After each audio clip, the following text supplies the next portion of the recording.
అందరికీ నమస్కారం. నేను మీ లక్ష్మీవారి దువ్వాడ. మహిళలందరికీ అంతర్జాతీయ మహిళా దినోత్సవ శుభాకాంక్షలు. ఎత్ర నార్యస్తు పూజంతే రమేతే తత్ర దేవత అన్నారు. ఎక్కడైతే మహిళలు పూజించబడతారో అక్కడ దేవతలు ఉంటారు.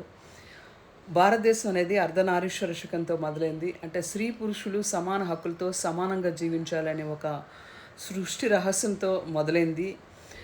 అయితే మన దేశానికి మొఘలులు బ్రిటిష్ వాళ్ళు పరిపాలన తర్వాత భారత మహిళతాలుగా విలువ అట్టడుగు పడిపోయిన పరిస్థితి. స్వతంత్ర పోరాటంలో అనేక మంది మహిళలు ముందుకొచ్చి వారి సత్తా చాటినప్పటికి కూడా ఇంకా మహిళ మీద కాస్తంత చిన్నచూపు ఉందనే చెప్పాలి. ఎప్పుడో 1959లో వరకట్న నిషేధ చట్టం చేసినప్పుడు అది ఇప్పటికి కూడా సవ్యంగా అమలు కాని పరిస్థితి. అడపాదడప మనం వరకట్న చావులు చూస్తున్నాము.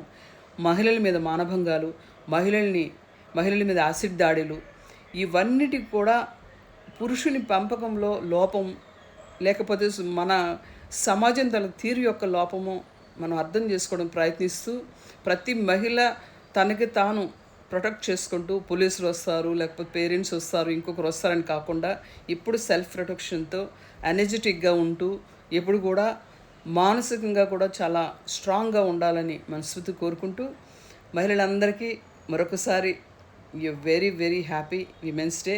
చాలా బాగా గ్రో అయ్యాము, చాలా అల్టిమేట్గా గ్రో అవుతున్నాము, ఇంకా ఫాస్ట్గా గ్రో అవ్వాలి. మహిళలు ఏవైతే ప్రాబ్లమ్స్ ఫేస్ చేస్తున్నారో వాటి నుండి ఇమ్మీడియట్లీ ఎలా బయటికి రావాలి, వాటికి ఎలాంటి ప్రికాషన్స్ తీసుకోవాలని చెప్పి తప్పకుండా ప్రతి మహిళ ఆలోచిస్తూ ముందుకు అడుగేయాలని భావిస్తున్నాను.